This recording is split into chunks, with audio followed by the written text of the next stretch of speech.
We're going to take a look at another common chord progression, 1-4-5 progression, C being the 1, F being the 4 and G being the 5. I'll take you through the shapes and we'll also add a very simple little chord rhythm as well. So taking a look at our very first chord, our 1 chord, we're putting our first finger on the 2nd string 1st fret, 2nd finger on the 4th string 2nd fret, and 3rd finger on the 3rd fret of the 5th string, and that gives us our C chord.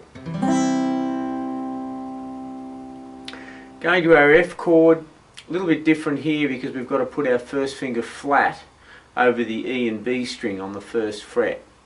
That isn't too difficult to do by itself, but once we try and get the other 2 fingers on, like our 2nd finger here on the 3rd string 2nd fret and our 3rd finger on the 4th string 3rd fret, what tends to happen is that first finger tends to lift. We end up muting our top string, our E string. So as a way of practicing it, it's a good idea to keep that first finger down nice and flat. Try and get that final joint in your finger to buckle so that it lays very flat over those 2 strings. And then put your 2nd finger on the 3rd string on the 2nd fret and try getting those 3 notes. It's the A, the C and the F, or the 3 strings. We can think of it as the G string, the B string and the E string. Then I'm going to try and get that 3rd finger up here on the 4th string 3rd fret, which is my F note, and hopefully get a nice chord sound over those 4 strings. I'm only strumming from the F note down, or from the D string down. That was our C chord,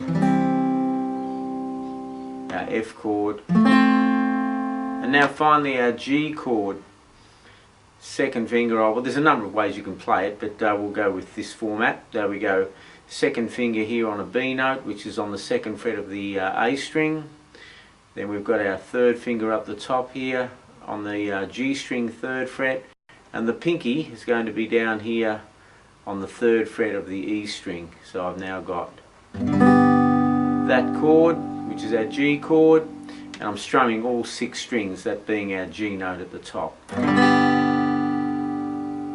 So the chords are C, F and G.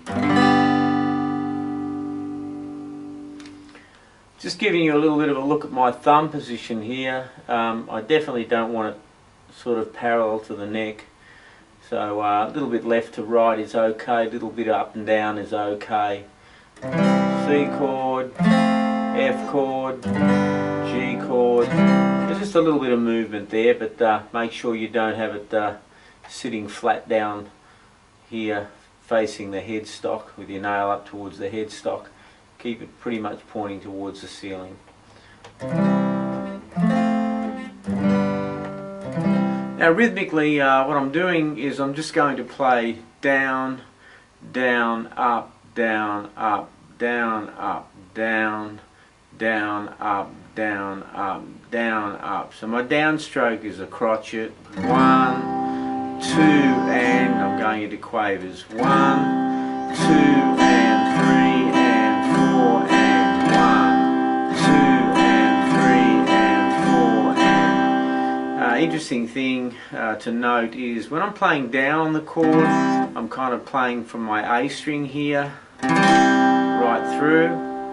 When I play my upstrokes, I'm really only getting probably the first, 2nd and 3rd string on the upstroke, so I get that sound as opposed to coming right back up again. It's too full of sound. So we're getting downstroke, upstroke. So we get 1, 2, and 3, and 4, and into my F chord.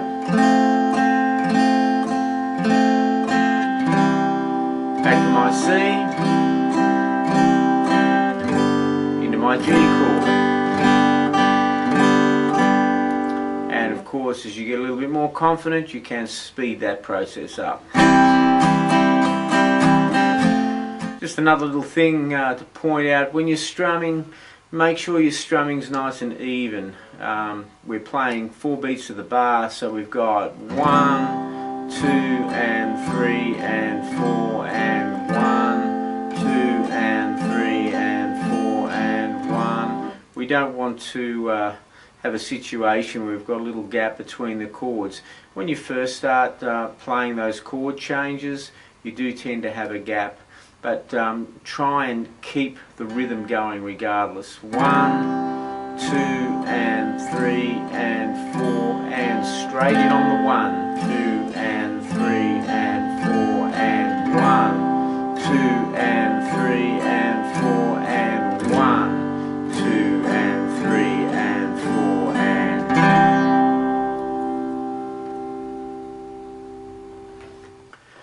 Okay, that pretty much covers our standard chord progression C, F and G. Take your time with the changes. Sometimes, as I've said to you before, what works for me when I've got a new chord progression or new chord changes, I just literally play my way through the shapes. I don't even strum. I just sort of get my hand on a C chord, into an F chord, C chord, G chord, get used to the motion of changing, and then add the rhythm. It's a good thing to practice those things sometimes separately. Anyway, good luck with it, have fun, and I'll see you next time.